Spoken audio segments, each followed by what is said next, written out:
My business is too small for digital marketing. मेरो business त digital मार्केटिङको लागि एकदम सानो छ. This belief is costing you a lot more than you think.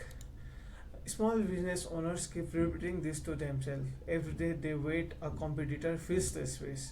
This one belief is silently killing their growth. By the end of this video, your mindset will change. The myths.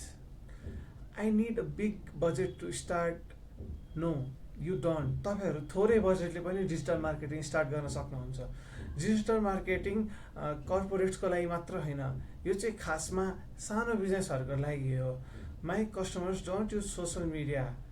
No they do. तपाईँको कस्टमर्सहरूले एकदम social media use गरिराख्नु भएको हुन्छ. अहिलेको युगै digital युग हो, जसले गर्दा फेसबुक, इन्स्टाग्राम, युट्युब, टिकटक जस्तो प्लेटफर्महरूमा तपाईँको बिजनेसको प्रेजेन्स हुनु एकदमै नेसेसरी छ. Word of mouth is enough. पहिला थियो होला, तर अहिले पक्कै पनि वर्ड अफ माउथले मात्र केही हुने छैन. मान्छेहरू आए दिन नयाँ नयाँ कन्टेन्टहरू कन्ज्युम गर्दै जान्छन्, जसमा उनीहरूले खोजेको जस्तो बिजनेसहरूको एडभर्टिजमेन्टहरूमा उनीहरू ड्रन हुन्छन् र वर्ड अफ माउथ भन्दा नि मोस्ट रिसेन्ट कन्टेन्ट उनीहरूले के कन्ज्युम गरे त्यो अनुसारमा उनीहरूले पर्चेस गर्छन्. I will start when I am ready. You will never feel ready. So अहिले नै स्टार्ट गर्नुहोस्. Why small businesses have the upper hand? ठुलो ब्रान्डहरूले सबैलाई टार्गेट गरिरहेको हुन्छन् भने सानो ब्रान्डहरूले एउटा स्पेसिफिक निश छानेर गर्न सक्छन्, जसमा उनीहरूको अप्पर ह्यान्ड हुन्छ. किनकि सानो बिजनेसहरूले आफ्नो कस्टमरलाई पर्सनली चिनेको हुन्छन्. तपाईँहरू उनीहरूको क्वेरीसँग रेस्पोन्ड र एड्याप्ट गर्न सक्नुहुन्छ. तपाईँ उनीहरूसँग कनेक्ट गर्न सक्नुहुन्छ, जुन चाहिँ ठुलो ब्रान्डहरूले गर्न सक्दैनन्, किनकि उनीहरूको कस्टमर बेस एकदमै ठुलो हुन्छ. अनि local trust is something no big brand can buy. Your story is your biggest marketing asset. अब एउटा स्टोरी है त, रियल प्रुफ.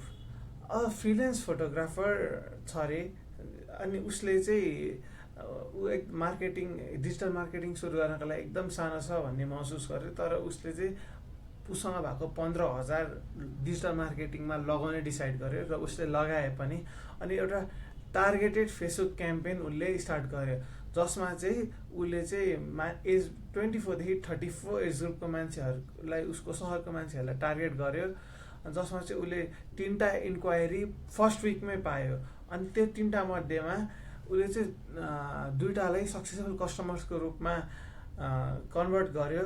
अनि फुल बुकिङ, अनि उसले चाहिँ बुक गर्यो उनीहरूले उसलाई. अनि उसले चाहिँ उसको रिकभरी, उसले चाहिँ आफ्नो एडमा स्पेन्ड भएको भन्दा 10 गुणा बढी रिकभर गरिसक्यो त्यो 2टा कस्टमरबाट.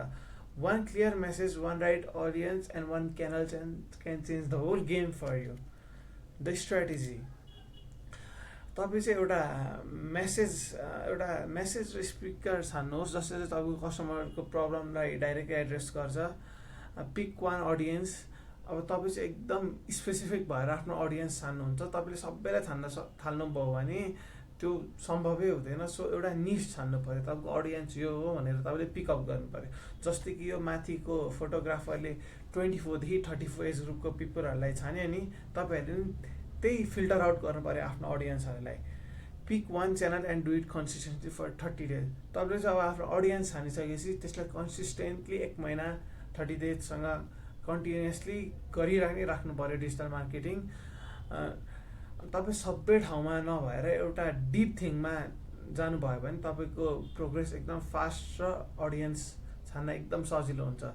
ट्र्याक. अनि तपाईँले यो गर्ने क्रममा चाहिँ आफ्नो अडियन्सलाई ट्र्याक गर्नुपर्छ. अनि तपाईँले यो आफै फिल्टर आउट गर्नुपर्छ के तपाईँको लागि काम गरिरहेछ र के काम गरिरहेको छैन भनेर. अनि common mistakes to avoid. Posting without a clear goal. Targeting too broadly everyone is no body.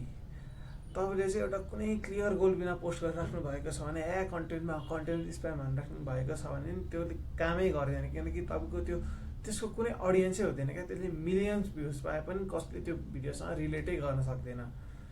अनि धेरै ब्रोडली टार्गेट गर्न थाल्नु भयो भने तपाईँले एकदम ब्रोड डिमान्ड सेटिस्फाई गर्दा तपाईँ कसैको पनि डिमान्ड सेटिस्फाई गर्न सक्नुहुन्न। So don't play a big game, play a specific game. एउटा टार्गेट गर्नुहोस् अनि त्यही अनुसारको आफ्नो गेम खेल्नुहोस्। गिभिङ अफ आफ्टर, अब एभ्री डे सबैजना टार्गेट गर्न थाल्नु भने तपाईँले 2 विक्समै गिभ अप गर्नुहुन्छ क्या। अनि तपाईँले चाहिँ कपिङ बिग ब्रान्डको कन्टेन्ट स्ट्यान्डलाई कपी नगर्नुहोस्। त्यसमा अलरेडी उनीहरूले धेरै नै पैसा स्पेन्ड गरेर राखेको हुन्छ, प्लस त्यो तपाईँलाई वर्क गर्न पनि सक्छ नगर्न सक्छ। त्यही भएर एकदम धेरै पैसा फ्याँक्नुभन्दा पहिला टेस्टिङ गर्नुहोस्। थोरै थोरै पैसा इन्भेस्ट गरेर एउटा एज ग्रुपको, सर्टेन लोकेसनको, आफ्नो अडियन्सको निस छानेर त्यसमा आफ्नो टेस्ट गर्नुहोस्।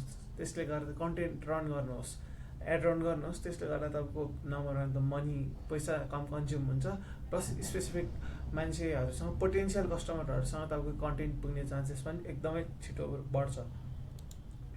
माइन्डसेट सिफ्ट, तपाईँलाई कोही भन्दा धेरै पैसा इन्भेस्ट गर्नु छैन, आउटस्पेन्ड गर्नु छैन उनीहरूलाई।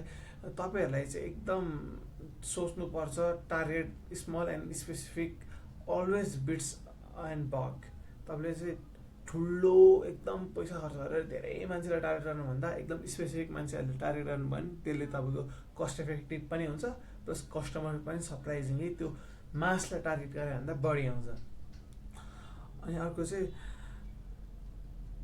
अनि तपाईँले चाहिँ the business that say that they are too small are the ones that never go. तपाईँले आफ्नो कम्फर्ट जोनभन्दा बाहिर निक्लिनु पऱ्यो। सधैँ म सानो बिजनेस छु, डिजिटल मार्केटिङलाई होइन भनेर बस्ने नै होइन। One right customer is worth more than 1000 wrong impression. तपाईँले यदि आफ्नो एडबाट एउटा मात्र राइट कस्टमर मात्र पाउन सक्नुभयो भने नि उसले धेरैवटा कस्टमरलाई एट्र्याक्ट गर्न हेल्प गर्छ क्या। Call to action,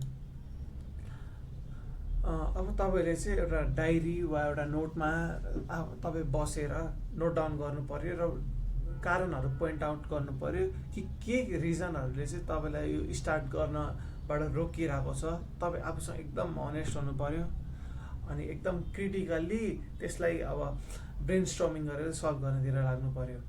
drop it in the comments, no judgement here. अब तपाईँको के प्रब्लम छ कमेन्ट्समा ड्रप गर्नुहोस् अनि follow for the next video exactly how to set up your first campaign step by step म तपाईँहरूलाई सिकाउनेछु। हस् त, धन्यवाद।